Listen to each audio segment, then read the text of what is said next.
व्याधस्या शरणं ध्रुव सचिवयो विद्या गजेन्द्र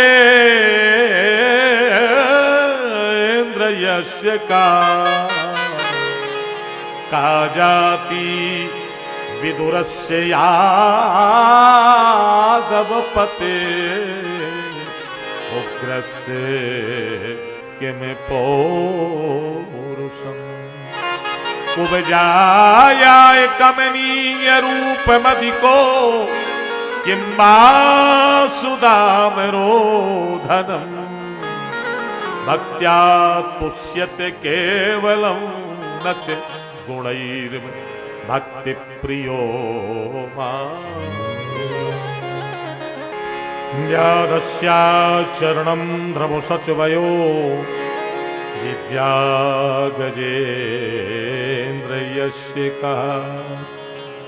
परीक्षित जी महाराज ने कहा भगवान की कृपा कैसे जीवों पर जल्दी हो सकती है?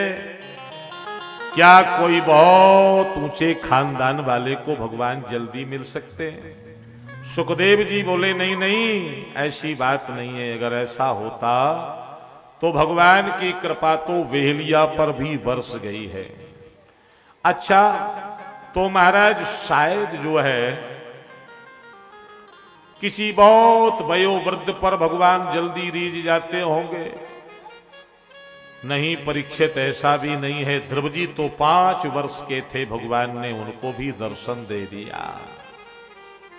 अच्छा, तो भगवान किसी विद्वान विशेष को जल्दी मिल सकते क्या? महाराज बोले ना जी ना। गजेंद्र कौन से विद्यालय और यूनिवर्सिटी में पढ़ने गया था, एक पुष्प भगवान को अर्पण किया और भगवान दौड़े चले आए। और भाई देखो, शायद श्रेष्ठ जाति वालों पर जल्दी कृपा नहीं नहीं। विद्या गजेंद्र का जाति विदुरस्य यादव पते। अजी विदुर की कोई जाति थी क्या? वो दासी पुत्र थे, दासी पुत्र। भगवान ने उनके घर तो 7 पात का भोग लगाया, केले के छिलके खाए, हाँ? और कुब्जा तो 3 जगह से टेढ़ी, लेकिन गोविंद ने उसके तिलक चंदन को स्वीकार करके कृपा वर्षा की। अजी उग्रसेन महाराज तो बिल्कुल दुर्बल थे। भगवान उनके मंत्री बनकर के उनकी सेवा में अनुरक्त रहते हैं। और देखो, धन वालों की बात कहो तो सुदामा जैसा महान गरीब ब्राह्मण, भगवान ने उनको अपना मित्र बना लिया था। भगवान न जाति पाति धन दौलत, गरीब अमीर, काला गोरा, छोटा बड़ा नहीं, भगवान केवल भक्ति चाहते हैं। अहम भक्त पराधीना। परीक्षित जी महाराज गदगद होकर बोले गुरुदेव, विदुर जी महाराज पर कैसे कृपा की भगवान ने, ये हमको थोड़ा विस्तार से प्रसंग बताएं। तब जो है सुखदेव भगवान कहते, जिस समय दुर्योधन 12 साल अज्ञात, 12 साल वनवास और 1 वर्ष अज्ञातवास करने के बाद भी पांडवों को आधा राज्य लौटाने को तैयार नहीं हुआ, तो भगवान शांति दूत बनकर के आए। विदुर जी ने दुर्योधन को समझाने का बहुत प्रयत्न किया कि देखो, यह राज्य हट तुम्हारी सारे हस्तिनापुर को पतन के गर्त की ओर ले जाएगी। भगवान आने वाले हैं, उनके प्रस्ताव को ठुकराना नहीं, स्वीकार कर लेना है। धृतराष्ट्र को भी समझाया, जिस अंग में अगर कोई कैंसर जैसी शिकायत, अंग को ही काट देना चाहिए, सारा शरीर तो सुरक्षित रहेगा। ये हस्तिनापुर में तुम्हारा बेटा दुर्योधन कैंसर जैसा रोग बढ़ता जा रहा है, समूचे हस्तिनापुर को ये युद्ध के गर्त में ढकेलना चाहता है। इसलिए दुर्योधन का त्याग कर देने में ही भलाई है राजन, लेकिन पुत्र मोह के कारण वह नहीं माने। और इधर दुर्योधन ने जब सुना तो दौड़ कर आया, है दासी पुत्र विदुर, मेरे टुकड़ों पर पलने वाला, मेरे खिलाफ मेरे पिता को भड़का रहा। परामर्श देने के लिए तुझे किसने बुलाया था? निकल जा मेरे दरबार से। हाँ, डांट दिया।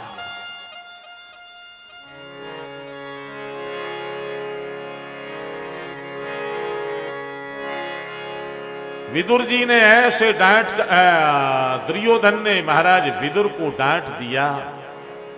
विदुर बोले, तू मुझे क्या निकालेगा, आज मैं ही तुझे छोड़ के जा रहा हूं। हाँ, गजा वया तीर्थ पदम पदांग। मानो व्यास जी महाराज कहते हैं दुर्योधन के यहां से विदुर महाराज नहीं जा रहे, ये दुर्योधन राजा का मानो धर्म पुण्य सुकृत ही जा रहा हो। हाँ, अगर दुर्योधन के यहां धर्म के रूप में महाराज विदुर जी विराजमान थे, तो रावण के यहां विभीषण धर्म के रूप में विद्यमान थे। और जिस क्षण रावण ने विभीषण को निकाला, उस समय गोस्वामी जी ने लिखा है, रावण जब ये विभीषण त्यागा, रावण जब विभीषण त्यागा, भयहु विभव बिन तवहि अभागा, भयहु विभव बिन तवहि अभागा। रावण ने विभीषण का त्याग किया तो अभागा हो गया। धर्म का अगर तिरस्कार हो जाएगा तो वो समाज सुरक्षित नहीं रहेगा, क्योंकि हम लोग धर्म से ही जीवित हैं। यतो धर्मः ततो जयः, धर्मो रक्षति रक्षितः। अगर हम धर्म की रक्षा करेंगे तो धर्म हमारी रक्षा करेगा। महारानी श्री जानकी को जब रावण रथ में बिठा, विमान में बिठाकर आकाश मार्ग से जाने लगा, तो किसी ने माता से पूछा, मां, आपने तो अपने सदगृहस्थ धर्म का पालन करने के लिए भिखारी को भिक्षा दी, ये धर्म था, लेकिन उसके बदले तुम्हें इतना कष्ट में घिरना पड़ा, अब तुम्हारी रक्षा कौन करेगा? महारानी ने कहा, दुनिया वालों कान खोल के सुन लो, मैंने अपने सदगृहस्थ धर्म की रक्षा करने के लिए भिखारी को भिक्षा देना धर्म समझा और मैं संकट में पड़ गई। दुनिया के लोग मेरी रक्षा करें या न करें, लेकिन जिस धर्म की रक्षा मैंने की है वही धर्म मेरी रक्षा करेगा। रावण क्या, रावण मेरा बाल बांका नहीं कर सकता है, वह धर्म मेरी रक्षा करेगा। धर्मो रक्षति रक्षिता। और देखा, पांडवों की सेना में शंख बजाए जाते हैं, और दुर्योधन की सेना में भेरी नगारे ढोल बजाए जाते हैं। मतलब शंख धर्म का प्रतीक है, धर्म का जय घोष करता है। विजय पांडवों की हुई, पराजय दुर्योधन की। तो जहां धर्म है वहां भगवान विराजते हैं। अच्छा, भगवान आ गए हैं, विदुर जी तो चले गए हैं। दुर्योधन ने राजनीतिक लाभ लेने के लिए बड़ा दिव्य भव्य भगवान का स्वागत किया। विदुर बोले का विदुरानी से कि आज ही मैंने इस्तीफा दे दिया, आज ही गोविंद आ रहे हैं, चलो फिर भी हम किसी एक स्थान में बैठकर भगवान के प्रवचन को तो सुनेंगे। क्या समझाते हैं दुर्योधन को, हमें ये सुनना है। और देवी सुनो, तुम व्यवस्था करना, शायद गोविंद अपने कुटिया में चरण डाल दे। हाँ, वैसे तो मैं आग्रह करूंगा। अच्छा, इधर भगवान दरबार में विराजे। दुर्योधन से कहा, सुनो, युद्ध के परिणाम बड़े भयावने होते हैं, इसलिए मेरा ये कहना मानो। आधा गांव आधा राज्य पांडवों का होता है, अगर नहीं देना चाहते 5 ही ग्राम दे दो, मैं पांडवों को संतुष्ट कर लूंगा। दुर्योधन ने कहा सुई के नौक के बराबर नहीं दे सकता हूं। हाँ, शुचिअग्रना दातव्यम बिना युद्धेन केशवा, बिना युद्ध के। हाँ, भगवान ने ललकारते हुए कहा दुर्योधन क्या बक रहा है, तुझे पता है युद्ध का परिणाम कितना भयावना होता है। लाखों माताओं की गोद खाली हो जाएगी, लाखों बहनों की मांग का सिंदूर धुल जाएगा, और इन सब के पाप का कारण तू बनेगा। बहुत कुछ समझाया, नहीं माना, युद्ध अवश्य संभावी हो गया। दुर्योधन बोला कोई बात नहीं है केशव, अब भाई राजनीतिक फैसले इतने जल्दी नहीं, धीरे धीरे बात होगी, चर्चा होगी, कुछ ना कुछ हल निकलेगा। आप तो पहले भोजन कर लो, हमारी माता गांधारी ने 56 भोग बनाए। भगवान बोले दुर्योधन भोजन 2 ही जगह होता है, या तो खाने वाले को भूख हो, अपमान से भी कोई खिलाए तो खा ले, और या खिलाने वाले में प्रेम हो, तो इच्छा ना भी हो तब भी कुछ ना कुछ खा लेता है व्यक्ति। मुझे ना भूख है ना तुम्हारे अंदर प्रेम, और फिर मेरा निमंत्रण तो काका विदुर के यहां पहले ही हो चुका।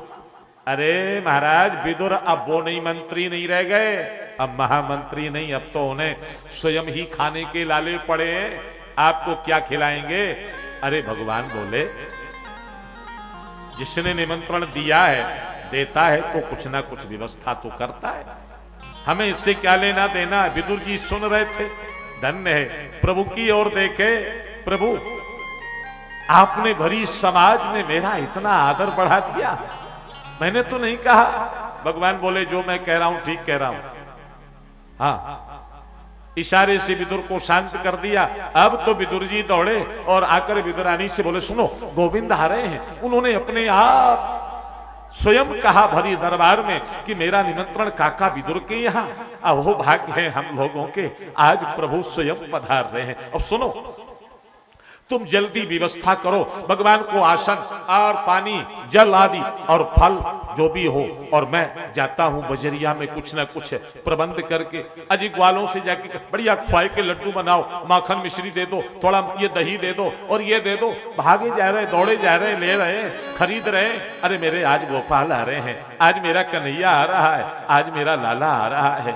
हाँ, अब विदुर जी गदगद, और तब तक तो भगवान आ गए इधर। विदुरानी आवाज लगाते हैं अरे काका।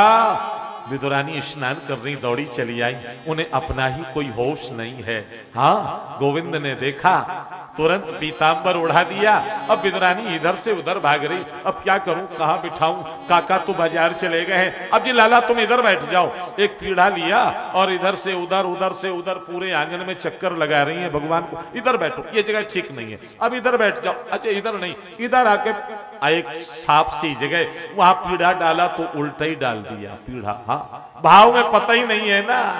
और सचमुच में यही भाव भगवान को अजी जाहिर में होके बैठा लोगों के दरमियां हूं, पर ये खबर नहीं कि मैं कौन हूं, कहां हूं। मिला है किस्मत से ख्याले जिंद मस्ताना, पिया करता हूं हरदम श्याम की उल्फत का पैमाना। मजा है बेखुदी में ये कि मैं हूं दुनिया में, मगर न मैंने दुनिया को जाना, न दुनिया ने मुझे जाना। यही है प्रेम दशा बंधुओं, यही है प्रेम दशा, अपने आप का जिसे कोई होश ही ना हो। हाँ, अपने आप का जिसे कोई पता ही ना हो। अच्छा, इधर भगवान बैठी, विदुरानी केले की पिटारी लेके दौड़ी चली आई। अब लाला ये तब तक खाओ ना, और जब तक आते होंगे काका केला छिलका निकाल निकाल के भगवान के हाथ में दे रहे, गीजा गिराती जा रही। भगवान खाए चले जा रहे, 40-50 खा गए होंगे केले छिलके। हाँ, तब तक आवाज अरे खोलो, अरे लगता काका जी आ गए, दौड़ी दौड़ी गई। हाँ, अरे सुनो ये लड्डू है, ये माखन मिश्री है, ये दही है, ये दूध है, और जल्दी तैयारी करो, अब कान्हा आते ही होंगे। विदुरानी बोले बोली आते होंगे कि आ गए, कहाँ है? अरे वो आंगन में बैठे, और जैसे ही काका विदुर आए देखा तो श्रीमान जी छिलका बड़े प्रेम से खा रहे। अरे विदुरानी की ओर देख के डांट के बोले, अरे ये क्या कर रही हो तुम? गोविंद को छिलका खिला रही हो? अरे राम राम राम राम, बहुत बड़ा अपराध कर दिया तूने, हैं मेरे गोपाल का। भगवान से हाथ जोड़ के बोले, लाला ये पगली है ना, इसे कुछ होश नहीं रहता है। अब ये लो, ये केला खाओ, ये लड्डू खा लो, हाँ अब इसके अपराध को क्षमा कर देना। भगवान ने एक लड्डू खाया, बोले काका जी पेट तो भर गया है। जो आनंद काकी की उस छिलके में मिल रहा था वो अब बात नहीं रह गई है।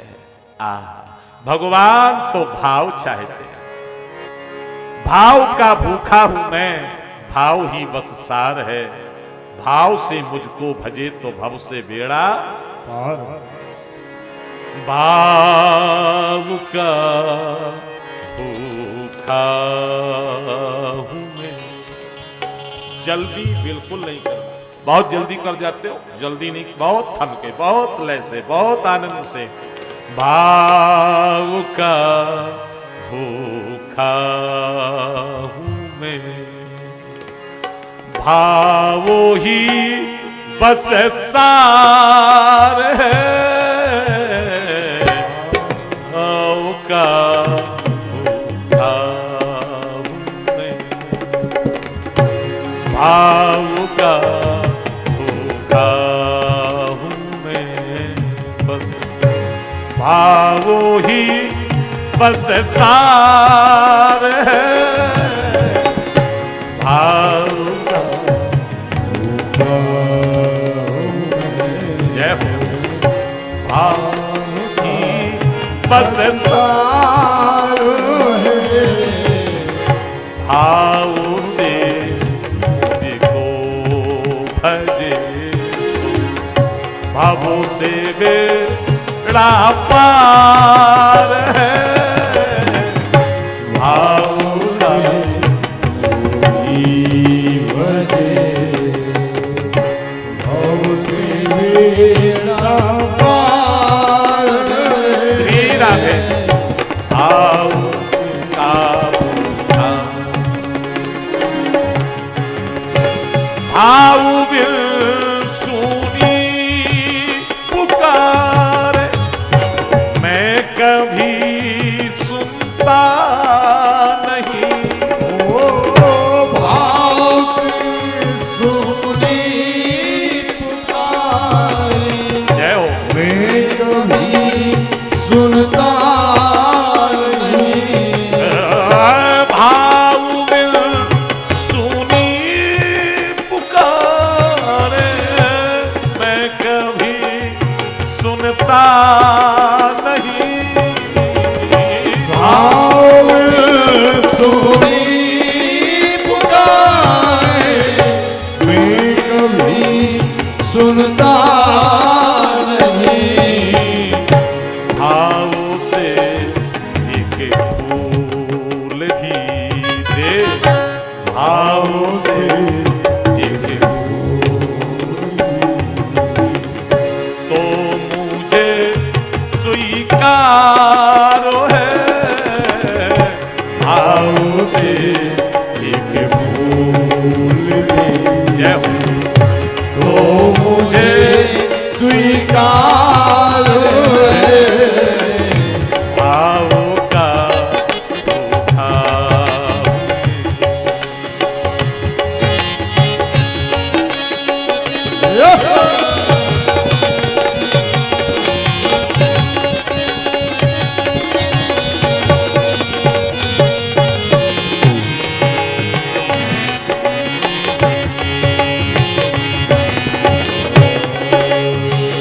अन्न धन और वस्त्र भूषण कुछ न मुझको चाहिए।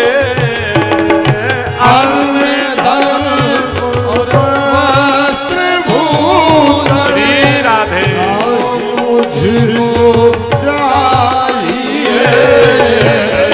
अन्न धन और वस्त्र भूषण कुछ न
जंजीर से, इसीलिए इस भूमि पर, इसीलिए इस भूमि पर होता मेरा अवतार है, इसीलिए इस भूमि पर होता मेरा अवतार है, इसीलिए इस भूमि पर जय हो होता मेरा अवतार है। भाव का उठाव भाव ही बस सार है, भाव का भाव ही बस सार है, भाव से तो भजे भाव से मेरा पार है, भाव से भजे भाव से मेरा पार है, भाव का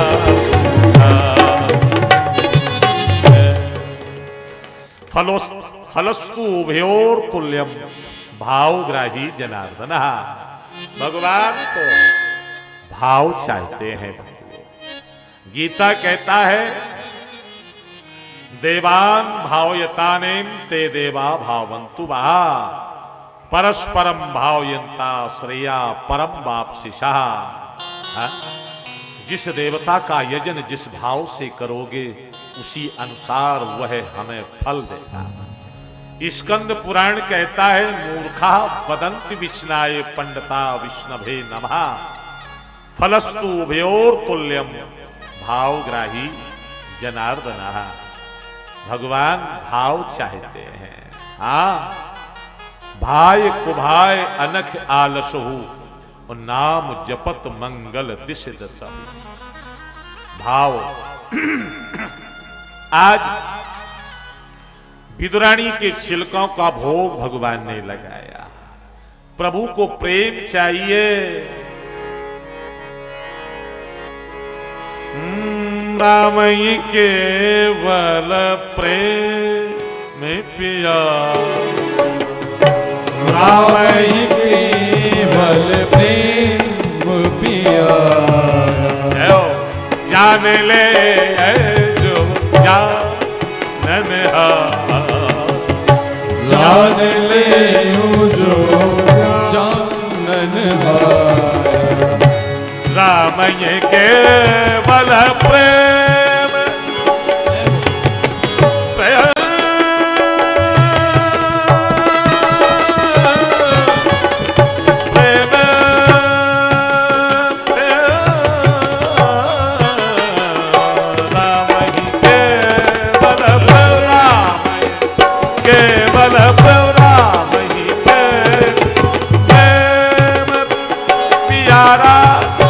जान ले जो जानन हारा, जान ले जान ले जान ले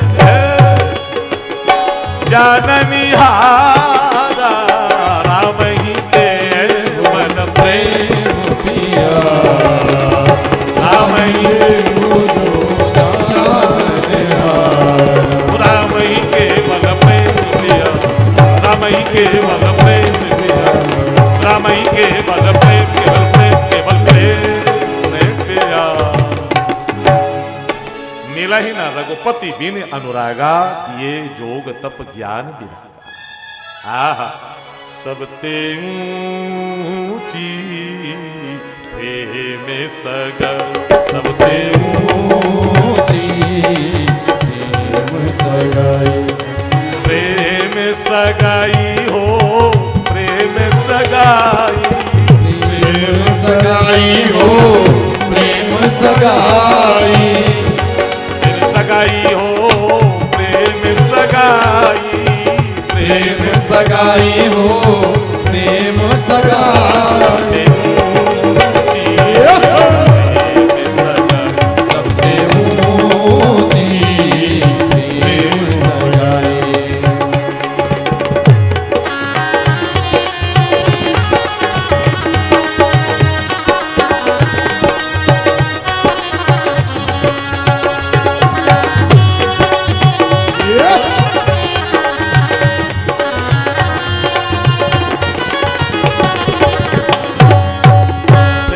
के बस अर्जुन रथ हाक्यो, प्रेम के बस अर्जुन रथ हाक्यो, हाक्यो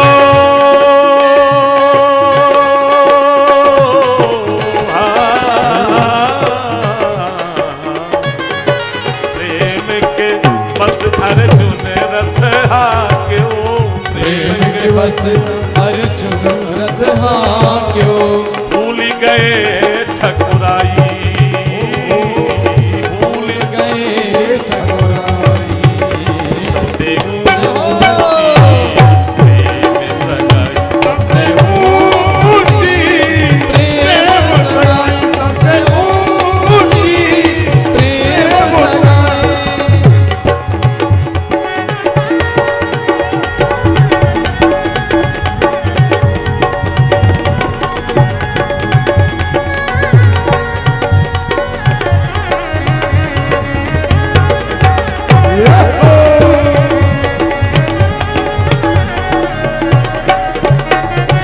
दुर्योधन की मेवा त्यागी, दुर्योधन की मेवा त्यागी, दुर्योधन की मेवा त्यागी, दुर्योधन की मेवा त्यागी, साग विदुरी घर खाई, साग विदुर घर खाई, सबसे हरि बोल।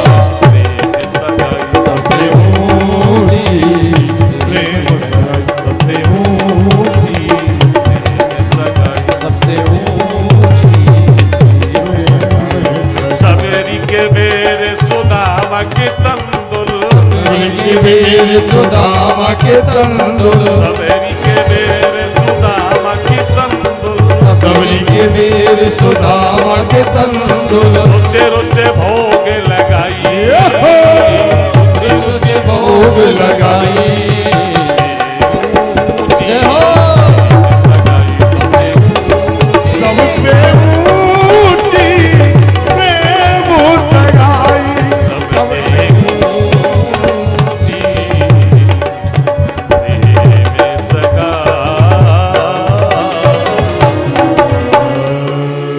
भगवान प्रेम के अधीन होते हैं, मिले न रघुपति बिन अनुराग।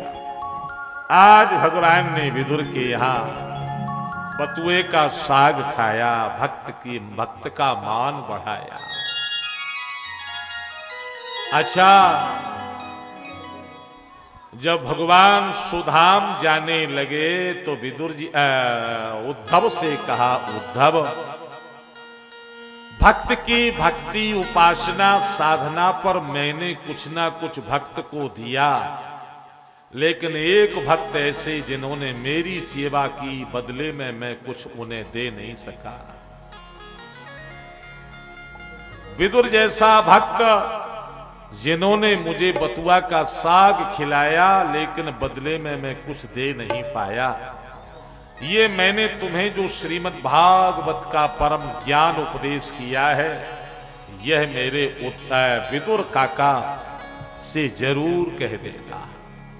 अच्छा, विदुर जी तो तीर्थ यात्रा में निकल गए थे, इधर महाभारत हो गया, भगवान सुधाम चले गए। उद्धव जी प्रभु की आज्ञा अनुसार पादुकाएं लेकर के बद्रीनाथ में भजन करने जा रहे थे। अचानक तीर्थ यात्रा से लौटते हुए विदुर जी को देखा। अरे विदुर, कब से मैं तुम्हें देख रहा था, तुम्हारी बाट निहार रहा था, आज आप मिल गए। विदुर जी ने हाल चाल पूछा। महाभारत का क्या हुआ आपको पता भी नहीं है। सारा महाभारत हो गया, राज्य पांडवों को मिला, भगवान द्वारका छोड़कर सुधाम चले गए, पांडव भी स्वर्गारोहण के लिए पधार गए। इतना कुछ हो गया, मैं तीर्थ यात्रा ही घूमता रहा। अच्छा उद्धव, ये बताओ मेरे लिए गोविंद ने जाते जाते क्या कहा? उद्धव की आंखों में आंसू भर आए और बोले, विदुर, भगवान ने कहा मैंने हर भक्त को कुछ ना कुछ दिया, लेकिन विदुर जैसे भक्त को कुछ नहीं दे पाया। मेरा ये ज्ञान विदुर को जरूर बताना। देखो भाई, मैं तो बद्रीनाथ जा रहा हूं, वह ज्ञान उपदेश मैत्रेय मुनि सुन रहे थे, वह तुम्हारी प्रतीक्षा हरिद्वार में कर रहे हैं, तुम जल्दी जाओ। उद्धव चले गए बद्रीनाथ, विदुर जी हरिद्वार आए। मैत्रेय मुनि के आश्रम पर जैसे ही पधारे, मैत्रेय मुनि ने देखा तो गदगद हो गए, दौड़ पड़े, विदुर को हृदय से लगा लिया, आसन पर बिठाया और कहा, कब से प्रभु का दिया हुआ उपदेश तुम्हारे लिए मैं ये भार कंधों पर लिए घूम रहा था। चर्चा होने लगी, विदुर जी प्रश्न करते हैं, मैत्रेय मुनि उत्तर देते हैं। भगवान की संदर्भ में विदुर जी ने प्रश्न किया, महाराज ये बताओ, ये संसार को भगवान बनाते ही क्यों हैं? ये संसार में व्यक्ति सुख के लिए प्रयत्न करता है और दुख के दलदल में ही फंसता चला जाता है। सुखाय कर्माणि करोति लोको, सुखाय कर्माणि करोति लोके,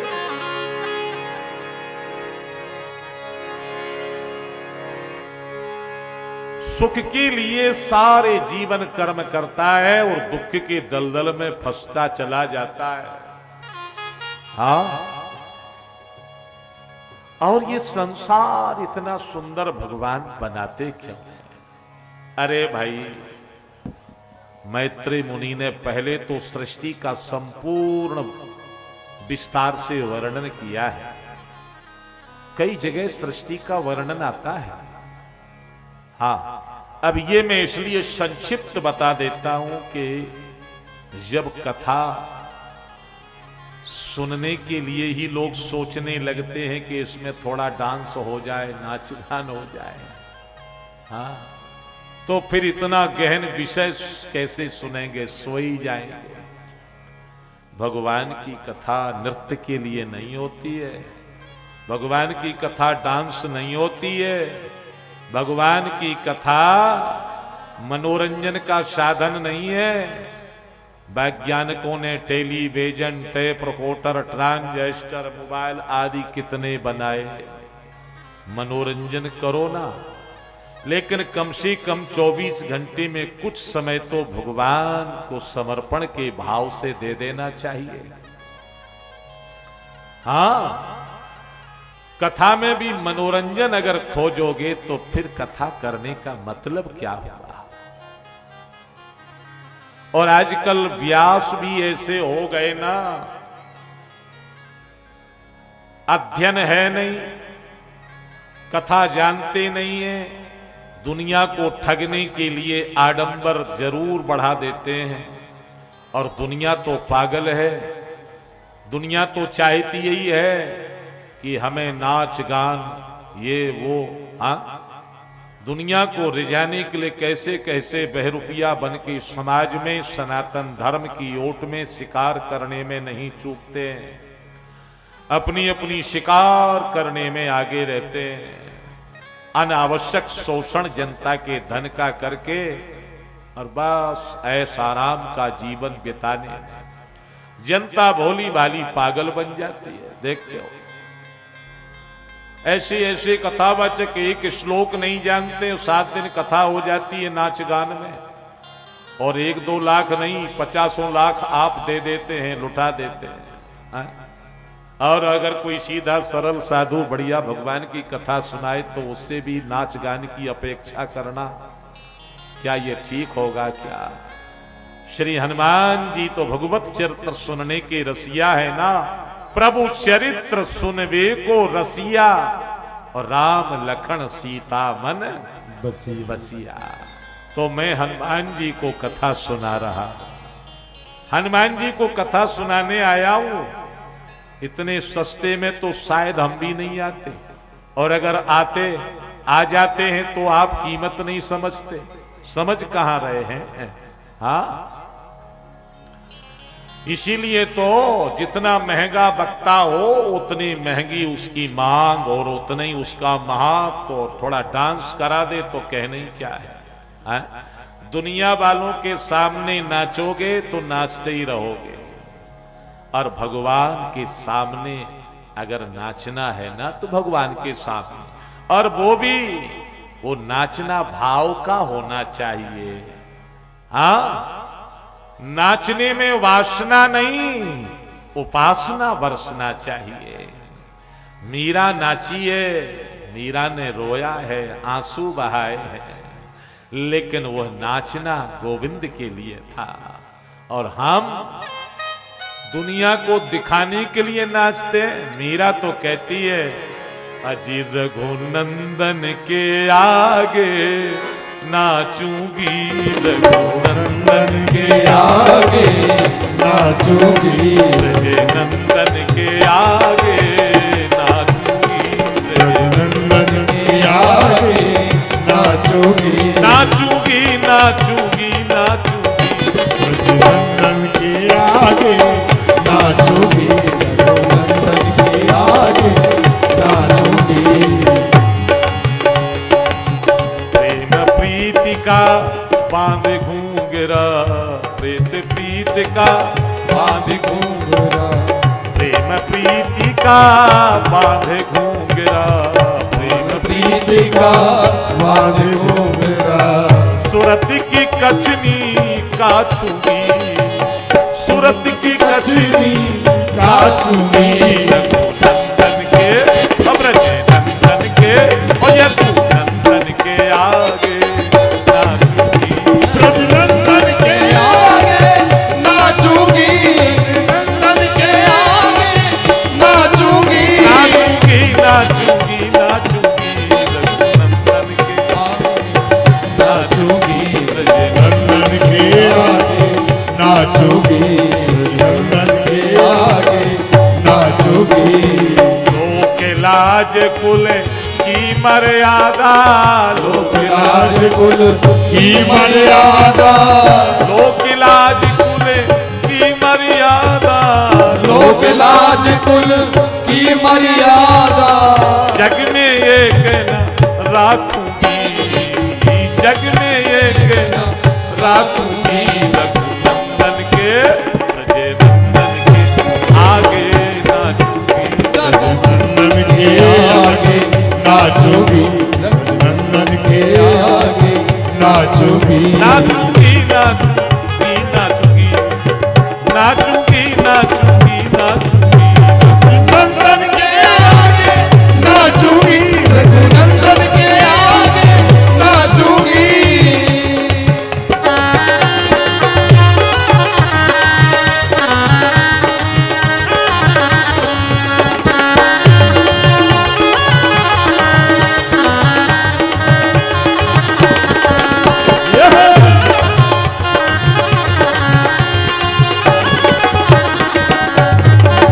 मीरा के प्रभु गिरधर नागर, मीरा के प्रभु गिरधर नागर, गिरधर नागर नटवर नागर, गिरधर नागर नटवर नागर, गिरधर नागर नटवर नागर, गिरधर नागर नटवर नागर, मीरा के प्रभु गिरधर नागर, मीरा के प्रभु गिरधर नागर, श्याम के रंग में नाचूंगी, श्याम के रंग में नाचूंगी, रघुनंदन के प्रजे नंदन के, और या तू नंदन के आगे नाचूंगी, नंदन के आगे नाचूंगी, रघुनंदन के आगे नाचूंगी, नाचूंगी नाचूंगी नाचूंगी नाचूंगी, प्रजे नंदन के आगे रघुनंदन के आगे नाचूंगी, रघुनंदन के आगे नाचूंगी।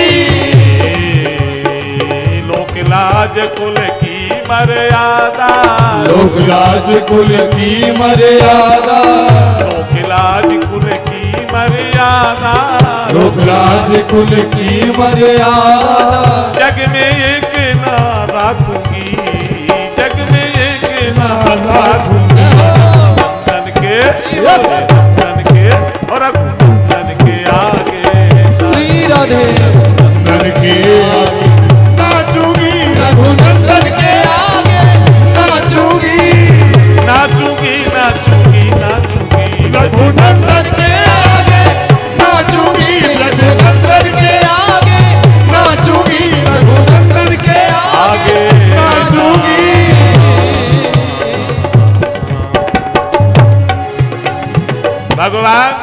सामने नाचने से दुनिया का नाचना बंद हो जाता है। 84 लाख योनियों में जो हम नाचते चले आ रहे हैं, लेकिन भगवान के सामने भाव से नाचना, दुनिया के रिझाने के लिए नहीं, दुनिया को बताने के लिए नहीं, दुनिया को ठगने छलने के लिए नहीं, अपने भाव को लेकर के। हाँ,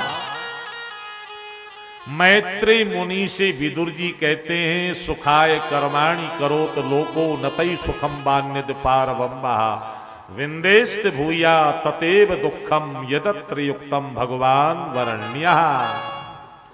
भगवान ने इतना सुंदर जगत बनाया क्यों?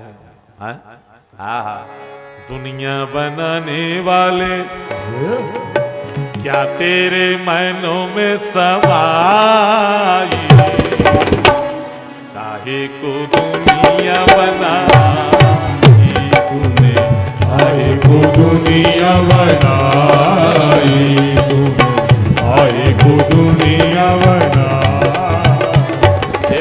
दुनिया बनाने वाले क्या तेरे मनों में समाई, काहे को दुनिया बनाई तूने, काहे को दुनिया बनाई तूने, काहे को दुनिया बनाई।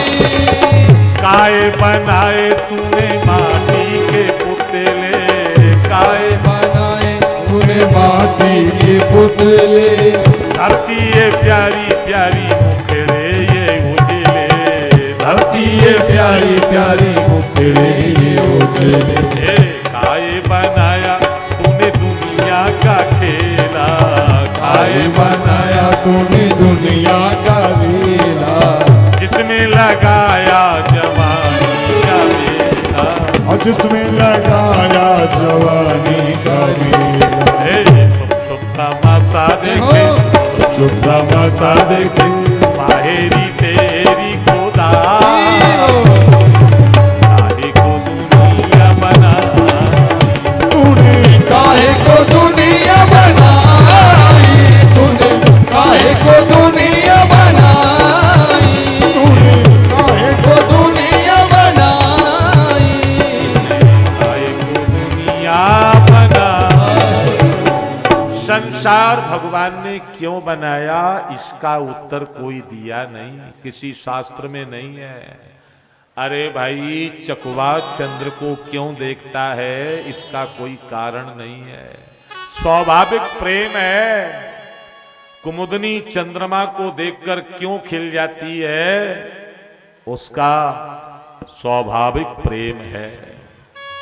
कमल सूर्य को देखकर खिल जाता है, उसका भी स्वाभाविक प्रेम है। ऐसे ही परमात्मा की स्वेच्छा पर निर्भर करता है, वो जब चाहे दुनिया को बनाए मिटाए, ये उसका काम, इसमें टिप्पणी करने का कोई अधिकार किसी को नहीं है। हाँ, अब रही बात ये कि भगवान की दुनिया में हमें रहना कैसे है, ये जरूर जान लेना चाहिए। संसार में सुख नहीं, दुख ही हाथ लगता है। हाँ, प्रयत्न तो हम सुख का करते हैं। भगवान गीता में कहते हैं, माम उपेत ये तू कौन्तेय दुखालयम शाश्वतम ना कुर्वन्ति महात्मना संसिद्धि परमाम गता। यह दुख का आलय है, यहां सुख नहीं मिलता है। हाँ, सुख तो भगवान के चरणों में है। सुखी मीन जिम नीर अगाधा, जिम हरि शरण न एकौ बाधा। अच्छा, मैत्री मुनि ने सृष्टि का निर्माण, सृजन का क्रम बतलाया। ब्रह्मा भगवान के पुत्र हुए। ब्रह्मा ने मानसिक सृष्टि में सनक सनंदन सनातन सनत कुमार जैसे 10 मानसिक बेटों को जन्म दिया। शनकादिक से सृष्टि के लिए कहा तो उन्होंने मना कर दिया। ब्रह्मा जी को कष्ट हुआ तो भगवान ब्रह्मा जी का कष्ट नहीं देख सके, हंस के रूप में अवतार भगवान का हो गया। ब्रह्मा जी का दुख देखा तो हंस भगवान के आंसू आ गए। वही ब्रह्मा जी ने अपने हथेली पर लेकर के मन से मान सरोवर नाम का सरोवर स्थापित कर दिया, जहां से सरयू माता निकल के आई है। अब ब्रह्मा जी ने भगवान की आज्ञा अनुसार स्वयंभू मनु शत्रुपा को प्रकट किया। तभी से यह नर सृष्टि का सृजन विस्तार हुआ है।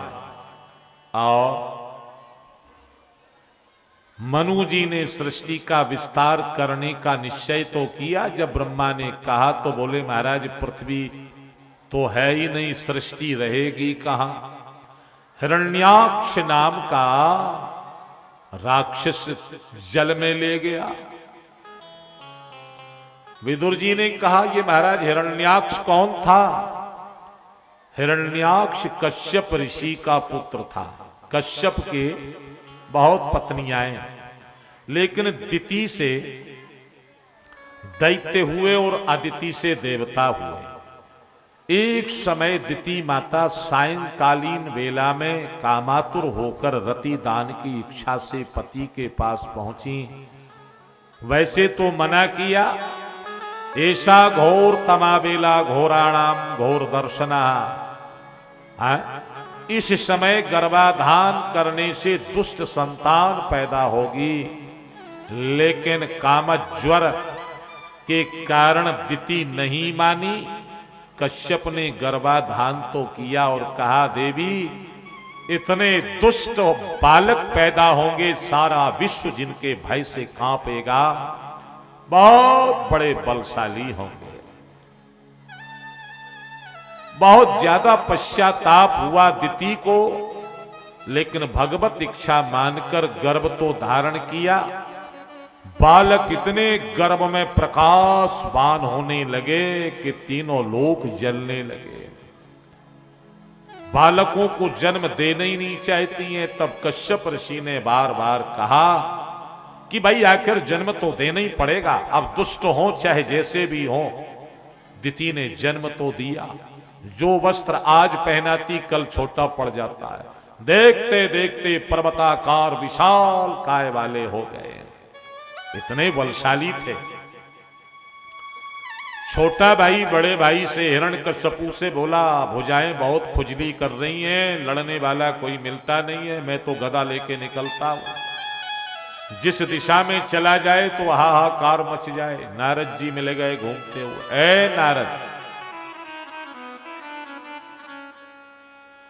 आज जब उसे कोई नहीं मिला तो पृथ्वी को ले जाकर के उसने पाताल में छुपा दिया और बाहर निकला तो नारद जी मिले। बोला नारद, नारायण नारायण रटना आता है, कुछ लड़ना भिड़ना आता है। नारद जी बोले लड़ना भिड़ना तो नहीं आता, लेकिन लड़ाना भिड़ाना खूब आता है। बताओ मेरे जोड़ी का कोई पहलवान है क्या। नारद जी बोले जिस पृथ्वी को तुम रख के आए हो ना, उसी को लेने के लिए एक सुअर जाएगा। सुअर, बस तुम तो भिड़ जाना उससे, दो दो हाथ कर लेना, हमेशा के लिए खुजली ठीक हो जाएगी। और जब पृथ्वी का हरण हिरण्याक्ष ने किया तो भगवान 12 रूप में प्रकट हुए और जाकर के जल से पृथ्वी को लाए और यथास्थान स्थापित कर दिए। हिरण्याक्ष ने ललकारा तो भगवान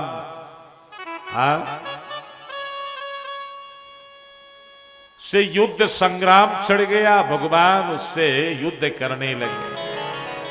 ऐसा घोर तमावेला घोराना घोर दर्शन सत्यम वयम भो वरमन गोचरा मृगा इसमद विधान मृगये ग्राम सिंह।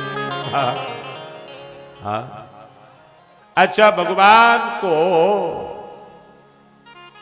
जब हिरण्याक्ष ने ललकारा, युद्ध छिड़ा और ऐसा भयंकर युद्ध चला। देवता आकाश में युद्ध देख रहे हैं।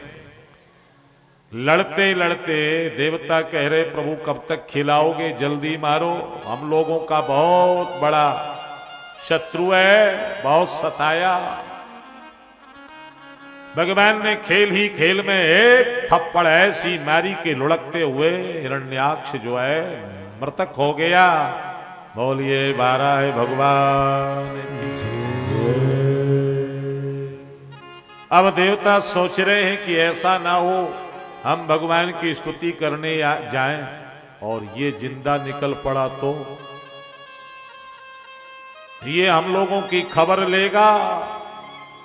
कुछ देवता बोले नहीं जाओगे तो भगवान रुष्ट हो जाएंगे, इतना बड़ा काम किया, हमारी स्तुति भी नहीं कर रहे, चलना चाहिए।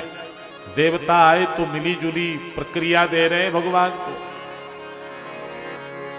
यम योग नो योग समाधि ना रहो, ध्यायन्ति लिंगा दसतो मुमुक्षया, तस्यै सदत्या ऋषिवा पदाहतो, मुखम तपस्यम तन मुक्त सर्जा। महाराज इस भाग्यशाली दैत्य को आपने कौन सी गति प्रदान की है? भगवान बोले ये दैत्य की स्तुति करने आए कि हमारी? इसको भाग्यशाली कह रहे। देवता लोग डर रहे कहीं ऐसा ना हो कि मरा ना हो, इसलिए अगर जाग गया तो मैं तो कह दूंगा भैया तुम्हारी स्तुति कर रहे थे। देवता बड़े चालाक। अब भगवान सोचे ये डर रहे हैं तो एक पाद प्रहार भगवान ने किया तो लुढ़कते हुए दूर तक चला गया उसका शव। अब विश्वास हो गया देवताओं को।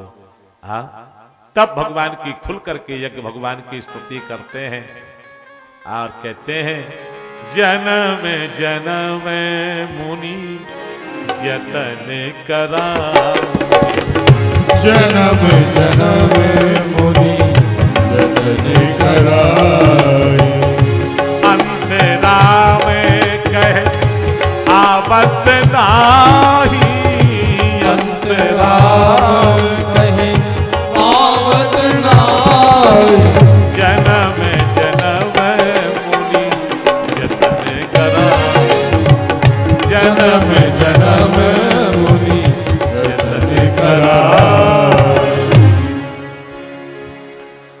जन्म जन्मांतर बीत जाते हैं, आप ध्यान में नहीं आते हैं और आपने ऐसे अधम को उद्धार करने के लिए स्वयं स्वरूप धारण किया है। भगवान अंतर ध्यान हुए। अच्छा, मैत्रेय मुनि कहते हैं सुखदेव भगवान परीक्षित से कह रहे हैं परीक्षित महाराज स्वयंभू मनु के 3 बेटियां हैं और 2 पुत्र हुए, प्रियव्रत उत्तानपाद, आकुति, देवभूति और प्रसूति। सबसे पहले देवभूति का चरित्र में श्रवण कराता हूं। कर्दम नाम की महात्मा ने भगवान का घोर तप किया, भगवान प्रकट हुए तो बोले वरदान मांगो, और ये तपस्या कर रहे थे विवाह के लिए कि मुझे सुंदर पत्नी से विवाह हो जाए।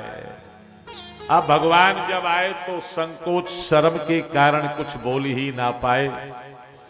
भगवान बोले तुमने सुंदर पत्नी पाने के लिए तप किया ना,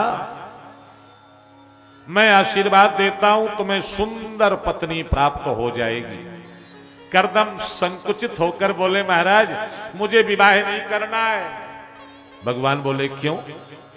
मन में तो था ही विवाह करने का। बोले था, लेकिन अब आपको देख करके अब विवाह की इच्छा नहीं है। हाँ विवाह करूंगा तो एक शर्त है। क्या? बोले आप मेरा बेटा बन के आए तो मैं विवाह जरूर कर लूंगा। भगवान बोले ऐसी बात है तो मैं तुम्हारा पुत्र बन करके आऊंगा। सहाहम स्वांस कलया तुदवीरेण महामुने तब चित्रे देवभूत्या प्रणद्धे तत्व संगता। मैं बेटा बनूंगा, तुम्हारा विवाह देवभूति माता से होगा। देवर्षि नारद ने समाचार दिया महाराज मनु जी को भगवान के वरदान का। तुरंत मनु जी आए। फिर क्या था, जंगल में मंगल हो गया। और विवाह तो बहुत अच्छी चीज है, करना चाहिए, लेकिन आजकल जो विवाह है लोग करते हैं वह उपासना धर्म के लिए नहीं, वासना की पूर्ति के लिए विवाह है। और ऐसे विवाह ज्यादा चलते भी नहीं है। देखो बड़े बुजुर्गों की मध्यस्थता का विवाह जीवन भर सुख देता है, शांति देता है। और जो अपने आप मियाँ बीवी राजी तो क्या करे, ऐसे कर लेते हैं ना, 2 साल बाद ही तलाक के लिए ताल ठोकने लगते हैं ना। हाँ? पहले तो जब विवाह होता है ना तो बड़ा टाइटल जोड़ते ना। श्रीमान कहते हैं आप तो मेरी चंद्रमुखी हैं, चंद्रमुखी। हाँ? और वो कहती हैं आप मेरे प्राणनाथ हैं। ये मामला 2 साल चलता है। और जहां से पप्पू डप्पू हुए तो वो सूरजमुखी हो जाती हैं और वो नाथ मतलब पापा बन गए। और जब पप्पू के भी टिंकू रिंकू हुए तो वो ज्वालामुखी बन गई और वो अनाथ बन गए। टूटी चारपाई, फटा चादर, हाँ कोई पूछने ही वाला नहीं है। जीवन में विवाह तो हो, लेकिन विवाह कहीं आह में ना बदल जाए, आह में ना बदल जाए। जानते एक बेटी की विदा हो रही थी तो वो रो रही थी और दूल्हा मुस्कुरा के हंस रहा था। तो बेटी ने देखा तो धीरे से बोली, श्रीमान मैं रो रही हूं, तुम हंस रहे हो। दोस्तों ने कहा तुम कम से कम सांत्वना भी नहीं दे सकते हो, तुम्हारी पत्नी होने वाली रो रही है। वो बालक बोला, अब इनका घर छूट रहा है, माता पिता बाबुल भाई सहेली तो रो रही है। अब पत्नी जो लड़की थी उसने धीरे से कहा, हम तो रो रहे हैं पालकी तक, और उसके बाद हमारा रोना बंद तुम्हारा चालू। अच्छा जब ये कहा तो बेचारा दूल्हा रो पड़ा। अब दूल्हा रोने लगा तो दोस्त बोले तुम क्यों रो रहे? बोले हम इसलिए रो रहे, ये रो रही तो हम रो रहे। बोले वो तो इसलिए कि उसका घर परिवार छूट रहा है इसलिए रो रही। तुम क्यों? बोले इसलिए तो हम रो रहे कि ये रोते रोते अपना परिवार छोड़ रही, हमारे घर जाएगी हमारा छोड़ा देगी, इसलिए हम रो रहे। क्योंकि जानते हो ये लड़के तो माई को तब तक मानते हैं जब तक बड़ी माई घर में नहीं आती है, और जब घर में श्रीमती आ गई तो फिर तीरथ साला साली चारों धाम घर वाली। बोलो ऐसा ही है? हाँ सुनने में आता है। अरे एक गाना सुना आपने, जिसकी बीवी मोटी लंबी छोटी। हाँ एक लड़के गा रहे थे, हमने कहा बेटा सारी बातें इसमें कह दी, बनाने वाले ने एक काम और कर देता। अब बोले कुछ बचा क्या? लंबी छोटी मोटी पतली सब तो कह दिया। अरे मैंने कहा एक बात छूट गई। क्या? हमने कहा इसी में कह देता, जिसकी बीबी लड़ती उसका भी बड़ा नाम, देहली पर बैठाओ कुत्ते का क्या काम।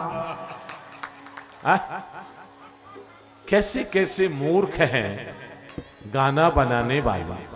हाँ जिन्होंने भारतीय नारी को अपनी हवस का शिकार समझ रखा है। भारतीय देवी जो वंदनीय है, पूजनीय है, अर्चनीय है, उसकी महिमा को इन्होंने पैरों तले कुचल के संतान पैदा काम पूर्ति का यंत्र समझ रखा है। भारतीय नारी एक वो महान शक्ति है, भारत की महान अस्मिता का स्वरूप है, जो भक्ति बन करके पुरुष को भगवान तक पहुंचाने में सहयोग करती है। भारतीय नारी चार चार जिम्मेवारियां निभाती है। जब पति श्रमित हो जाता है, सेवा करके सेवक का दायित्व निभाती है। भोजन कराते समय मां का रूप होता है, और पति परदेश जाता है तो मंत्रणा सलाह देकर मित्र का कार्य निभाती है, और चौथा पत्नी का धर्म निभाती है। ऐसी भारतीय नारी को जहां हर कदम पर वो पुरुष को सतमार्ग पर चला करके और धर्म मार्ग से ईश्वर तक ले जाने का दायित्व निभा रही हो, उस नारी को आज के नालायकों ने अपने जीवन में वासना का शिकार समझ रखा है। भारतीय नारी वंदनीय है। देखो, भारत की नारी की गरिमा कौन जान सकता है। अरे भाई, आप जानते हो पुरुष से हमेशा आगे भारत की नारी रहती है और रहे। अरे आज के लोग कहते हैं पढ़ी लिखी नहीं, पढ़ी लिखी। अरे जितना पढ़ी लिखी हमारी भारत की माताएं हुआ करती थी, पुरुष कभी नहीं हुआ है। मंदालसा, गार्गी, कात्यायनी, ये महान विदुषियाएं थी जिन्हें साक्षात ब्रह्म का तत्व का अनुभव था। अरे याज्ञवल्क्य, जमदग्नि, पराशर आदि जैसे बड़े बड़े महात्मा, अरे और तो और शुकाचार्य जैसे जहां इन मंदालसा आदि माताओं से ज्ञान उपदेश सीखते थे। हाँ, भारतीय नारी हर क्षेत्र में आगे रही है। ये तो मुगल शासन जब तुम्हारे देश में आया, उन्होंने कुदृष्टि हमारी बहनों पर डाली, तब से ये पर्दा चल गया। और ये पर्दा, ये दुष्टों से बचने के लिए अंग्रेज आए, औरंगजेब आया, मुगल आया, अकबर आया, इन विधर्मियों ने हमारी बहन बेटियों पर गलत नजरपात किया। उनसे बचाव के लिए हमारे यहाँ पर्दा की परंपरा चली। नहीं तो हमारे यहाँ पर्दा क्या, हमारे यहाँ तो अरे भाई चंदन है इस देश की माटी, तपोभूम हर गांव, हर वाला देवी की प्रतिमा, बच्चा बच्चा राम। ऐसा भाव था यहाँ के लोगों का। और आज जानते हो, आज भी अगर भारतीय नारी को देखो तो किसी भी क्षेत्र में पीछे नहीं है। हाँ, आप जानते हो, जैसे पत्नी पर परदेश जाती है ना, तो कोई ना कोई साथ में जाता है पति, देवर, भाई, पुत्र। अब पति सोचे कि मैं जो है गार्जियन हूं, हाँ? मैं इनकी सुरक्षा के लिए, सुरक्षा का मतलब बॉडीगार्ड, गार्जियन नहीं, बॉडीगार्ड। हाँ? और देखो काम बॉडीगार्ड का करता कि नहीं, बस में बिठाना, सीट दिलाना, चाय पानी कराना, और छोटे पप्पू डप्पू अगर उनको भी संभालना, और श्रीमती तो बिल्कुल प्राइम मिनिस्टर बन के बैठी है, और वो जो है, हाँ। और इतनी सुरक्षा भारत की नारी को क्यों? क्योंकि उसका मूल्य है, महिमा है, गरिमा है। और पुरुष क्या है? बोले लोहे का ड्रम है, लोहे की टंकी, चाहे जहां लुढ़कता फिरे, कोई पूछने वाला नहीं है। हाँ, अच्छा देखो, इनके पत्र आते थे तो उर्मिला देवी, कमला देवी, विमला देवी लिखा। आज तक बताया कोई पुरुष के ना पत्र में रामदास देवा, श्यामदास देवा? नहीं है ना। अच्छा, और देखो धन में इनका एक गहना भी लाखों का होता है, आपकी जेब में 10-25 हजार ही मिलेंगे धन में आगे। और अगर परिचय लिया जाए तो लोग कहते हैं कि आपकी धर्म पत्नी का क्या नाम, धर्म इनके साथ।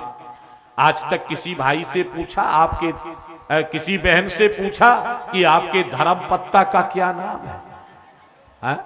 हाँ, भारतीय नारी वंदनीय होती है, वंदनीय। इसलिए विवाह होता है सदग्रस्त जीवन जीते हुए सतमार्ग पर चल करके भगवान तक जाने के लिए। आज करदम से विवाह हुआ। करदम ने भगवान का धन्यवाद ज्ञापन किया, समाधि लगा लिए, बैठ गए और ऐसी समाधि की कई वर्षों तक समाधि में लीन हो गए। माता देवभूति ने श्रृंगार उतार के वो भी साधना में योगिनी बन के तपस्या कर रही हैं। कई वर्षों के बाद जागे, देखा कि ये देवी कौन, भूल ही गए। बोले देवी कौन? अरे बोली महाराज आप अपनी पत्नी को भूल गए। मनु की बेटी देवभूति आपके साथ विवाह मेरा पाणिग्रहण, अरे याद आया, सैकड़ों वर्ष बीत गए और तुम्हारा इतना सुंदर रूप था, ये क्या हो?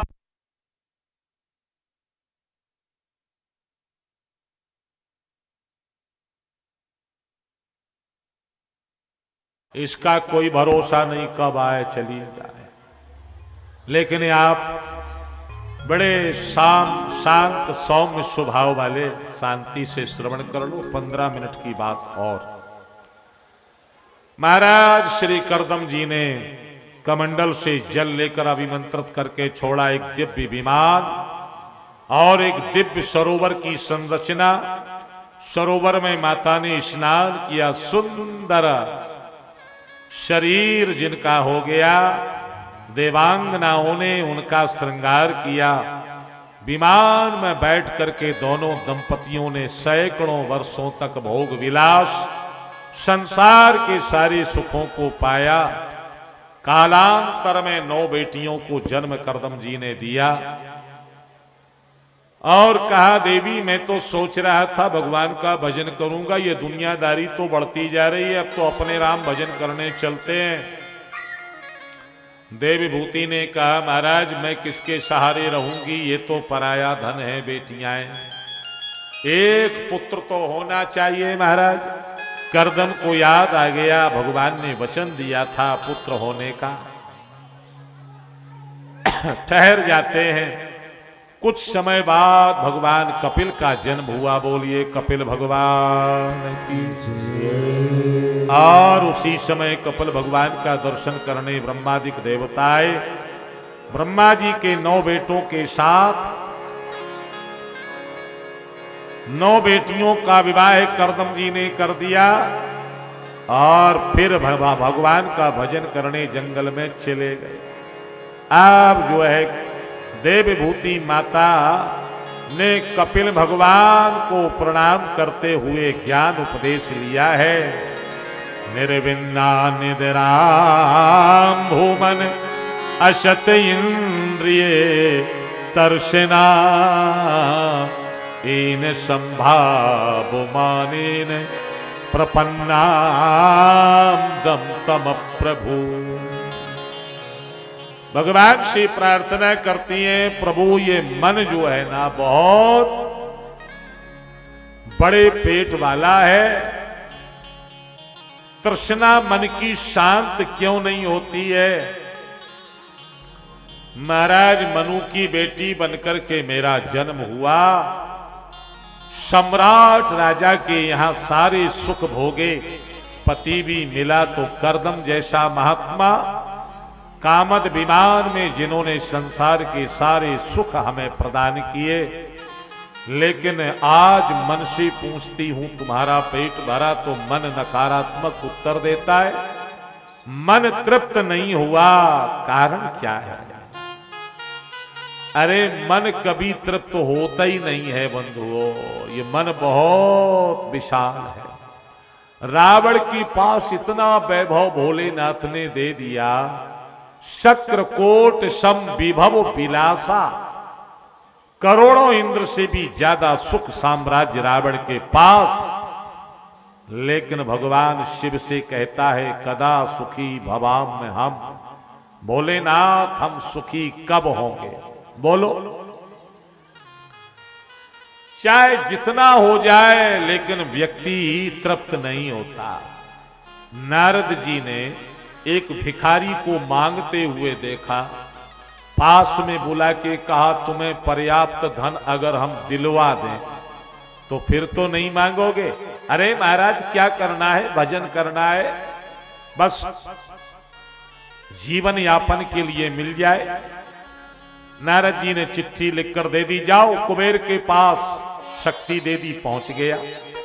नारद का पत्र कुबेर ने पढ़ा तो मंत्रियों से कहा, नारद की बात कट नहीं सकती है, जितना धन जो चाहे दे दो इस भिखारी को।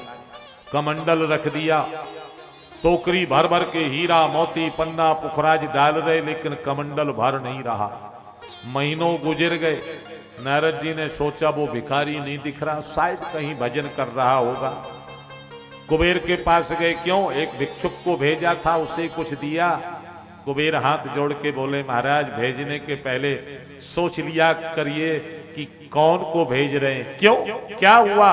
बोले उसका कमंडल ही नहीं भर रहा है, 7 खजाने खाली हो गए। अरे नारद जी ने कहा जरा देखें। देखा तो टोकरी भर भर के डाल रहे, कमंडल खाली। नारद जी ने कहा रोक दो। कमंडल उठाया और जैसे ही पलटाया तो मनुष्य की खोपड़ी निकल पड़ी। कमंडल में मनुष्य की खोपड़ी निकल पड़ी। मतलब नारद जी बोले, एक बार सागर तो भर सकता है, लेकिन ये मानव की खोपड़ी नहीं भर सकती है। चाहे जितना मिल जाए, ये खाली की खाली रहेगी। हाँ, मानव की खोपड़ी कभी भरती ही नहीं, चाहे जितना मिल जाए, फिर भी तृष्णा, फिर भी तृष्णा। लेकिन बंधुओं, मन को तृप्त ना भी करो तो करना पड़ेगा। इसलिए जो दिया उसमें संतोष करो, जितना दिया उसमें प्रसन्न रहो। हाँ, बस प्रारब्धानुसार जो मिल जाए उसमें प्रसन्न रहना ही समझदारी है। अन्यथा हाय हाय, दुनिया में चाहे जितनी कर लेना, छोड़ के चले जाते हैं लोग, क्या साथ ले जाते हैं। हाँ, अजी क्या भरोसा है इस जिंदगी का, साथ देती नहीं किसी का। क्या भरोसा है इस जिंदगी का, साथ देती नहीं किसी का। क्या भरोसा है इस जिंदगी का, साथ देती नहीं है किसी का। क्या भरोसा है इस जिंदगी का, साथ देती नहीं है किसी का, साथ देती नहीं है किसी का।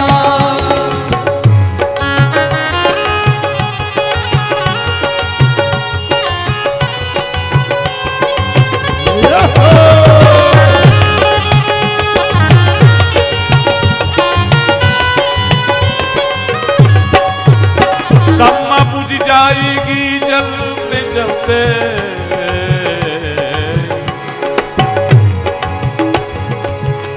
सम्मा बुझ जाएगी जलते जलते,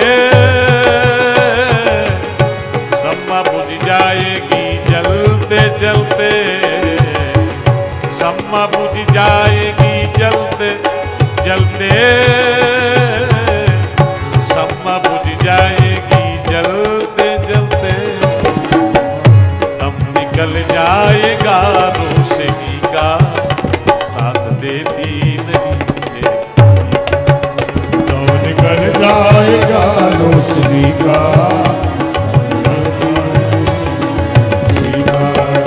हम रहे ना मोहब्बत रहेगी, दास्तां ये साथ।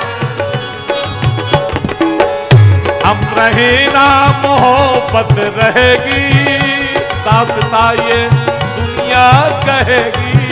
हम रहे ना रहेगी, दास्तां ये दुनिया कहेगी। हम रहे ना मोहब्बत रहेगी, दास्तां सारी दुनिया कहेगी। हम रहे ना मोहब्बत रहेगी, दास्तां सारी दुनिया कहेगी। नाम रह जाएगा आदमी का, नाम रह जाएगा आदमी का, साथ देती नहीं है किसी का। नाम रह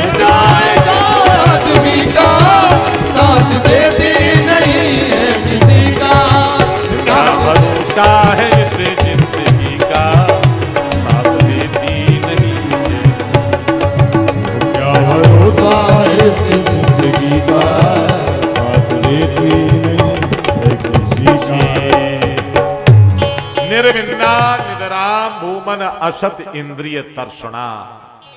देवभूति माता कहती हैं मन तृप्त नहीं होता है, इसका पेट कैसे भरे। भगवान बोले माता मन का पेट तो केवल मनमोहन ही भर सकते हैं।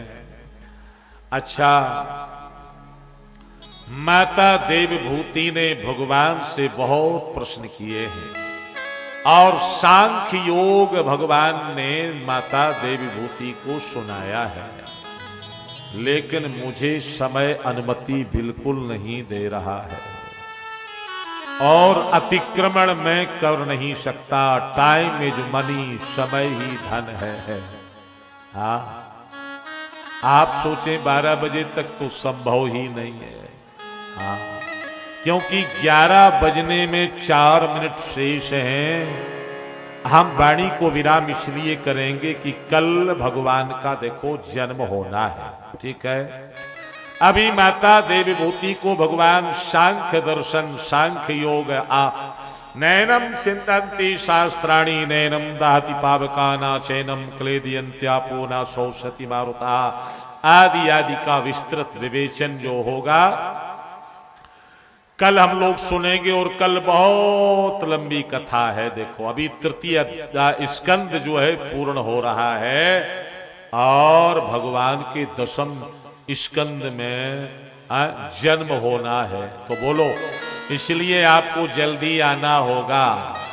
7 बजे बिल्कुल आ जाएं और भगवान के लिए आप जो है धूमधाम से तैयार होके आए। बढ़िया नए नए पीले पीले वस्त्र पहन करके हमारी समिति व्यवस्था करेगी भगवान के जन्म के लिए और कल से उत्सव मनाए जाएंगे। उदारता से आपको यहाँ कथा में भगवान के उत्सव मनाना है, कंजूसी छोड़ करके आना है। इतनी ज्यादा कंजूसी ठीक नहीं है। हम तो समझ रहे थे वर्धा ग्राम के लोग बड़े दानी हैं और हैं भी। अगर दानी नहीं होते तो बोलो 3.5 लाख रुपए बोलो एक महापुरुष ने दान किया हो। इससे बड़े दान की महिमा और प्रमाण वर्धा ग्राम के अतिरिक्त कहां मिल सकता है। आप लोगों उन महापुरुष के लिए आप धन्यवाद ज्ञापन करें। और भी ऐसे बहुत महापुरुष हैं जो दान दे रहे हैं। और मैंने कहा हनुमान जी से प्रार्थना की है कथा के होते होते अपने मंदिर की व्यवस्था प्रभु स्वयं कर लो, क्योंकि हम लोग नहीं कर सकते हैं। ये तो आप ही कृपा दृष्टि बरसाएं जिससे कि वर्धा नगरवासी भक्त जो है उदारता से आपके चरणों में अपना तन मन समर्पित कर दें। कल भगवान का जन्म होगा, परसों गिरिराज पूजन होगा, नरसों रुक्मणी मंगल होगा और आखिरी दिन सुदामा चरित्र होगा। तो बोलो उत्सव रोज होना है, लेकिन आप लोग एक काम में बहुत कंजूसी कर रहे हो। अब वो बात मुझे इसलिए कहना पड़ रही है कि ना तो आप सोच रहे हैं और ना हमारे समिति के लोग सोच रहे हैं। अच्छा ये बताओ, 1 रुपए में कोई चीज आप खरीद के दे सकते हैं क्या बाजार से? कोई चीज नहीं मिल सकती है। 1 रुपए तो हमारे यहाँ चलता भी नहीं भाई। अब इधर चलता क्या, यहाँ तो दौड़ता है। यहाँ तो दौड़ रहा है भाई। देखो ये ठीक बात नहीं है। और थाली में खटपट आरती की थाली में करोगे तो घर में भी खटपट हो सकती है। इसलिए ये गिल्टा फिल्टा बिल्कुल टोटल बंद हो जाना चाहिए। आपके पास नहीं है वैसे ही आरती ले लो, तुलसी दल चढ़ा दो, लेकिन ये टन्ना फन्ना बिल्कुल नहीं चढ़ाना आरती में। और आज से टोटल बंद कर दीजिए। अरे दुनिया कहां से कहां चली गई है, अरे जो पहले आज जो 1000 रुपए की कीमत है वो पहले 100 रुपए की थी।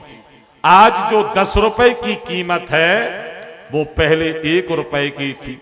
और आप लोग वही 1 रुपए टन्ना लिए घूम रहे हो। बोलो इससे क्या होगा? ये ठीक बात नहीं है भाई। हाँ, आप लोग महान हैं, उदार हैं, और हम जानते हैं कि केवल आपको केवल निर्देश की जरूरत है, संकेत की जरूरत है। मैंने आज तक जो जो कहा आप लोगों ने बिल्कुल अक्षरशः उसे माना है और स्वीकार किया है, और वही आशा मैं अभी रखता हूं। और देख लेना, मुझे पूरा विश्वास है कि आज के बाद एक भी टन्ना यहां नहीं मिलेगा। आप लोगों के द्वारा अगर मिलेगा तो टन्ना से हट करके मिलेगा, लेकिन गलता फिल्टा बिल्कुल नहीं देना है। नहीं देना वो अलग बात है, लेकिन बिल्कुल इसको टोटल बंद कर दो। हमारे पास कम से कम 1 क्विंटल जो है, 1 क्विंटल के लगभग पड़े हैं, कोई ले नहीं वाला नहीं। बैंक वाले कहते कौन ऐसे गिनती करे, हटा। और सब्जी लेने जाओ तो वो भी कहता नहीं है, ये कागज के दो, कागज के दो। सब जगह ये बंद हो चुका। हाँ, वर्धा में भी बंद हो जाना चाहिए। अरे जहां 1-1, 2-2 लाख दान करने वाले ऐसे कर्ण जैसे महापुरुष बैठे हैं, धर्मराज दुष्टर जैसे बैठे हैं, ऐसे हरिश्चंद्र जैसे दानी हो, और वहां ये टन्ना फन्ना लेकर के अंतर के पट हो। कृष्णा राधे कृष्णा, कृष्णा कृष्णा राधे राधे, राधे कृष्णा राधे कृष्णा, प्रेम से बोले, ताली बजाते हुए राधे राधे। जो इस जग में आया है वो निश्चय जाएगा, जो इस जग में आया है वो निश्चय जाएगा, जो इस जग में आया है वो निश्चय जाएगा, जो इस जग में आया है वो निश्चय जाएगा।